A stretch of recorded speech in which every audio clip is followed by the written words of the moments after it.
পাহাড় এই শব্দটা শুনলে মনটা কেমন চনমনে হয়ে ওঠে। তাই পাহাড়ের হাতছানিতে সাড়া দিয়ে আমরা এবার চলে গেছিলাম কার্শিয়াংয়ে।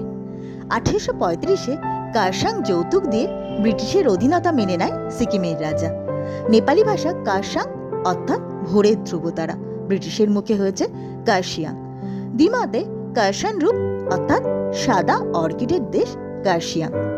শিলিগুড়ি দার্জিলিং পথে দার্জিলিং থেকে 32 কিমি আগে 4860 ফুট উঁচুতে পাইন ফার আর বার্চে ছাওয়া কার্শিয়াং।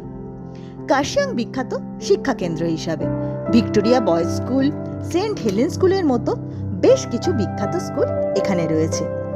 একদিকে 360 ডিগ্রিতে প্যানোরামা ভিউতে আশেপাশে পাহাড়, কাঞ্চনজঙ্ঘা এবং উপত্যকার সম্পূর্ণ দৃশ্য, অন্যদিকে ডাউহিলের ডেথ রোডের ভৌতিক কাহিনী, যা যে কোনো প্রকৃতি প্রেমী ও অ্যাডভেঞ্চার প্রিয় মানুষের অন্যতম গন্তব্যস্থল।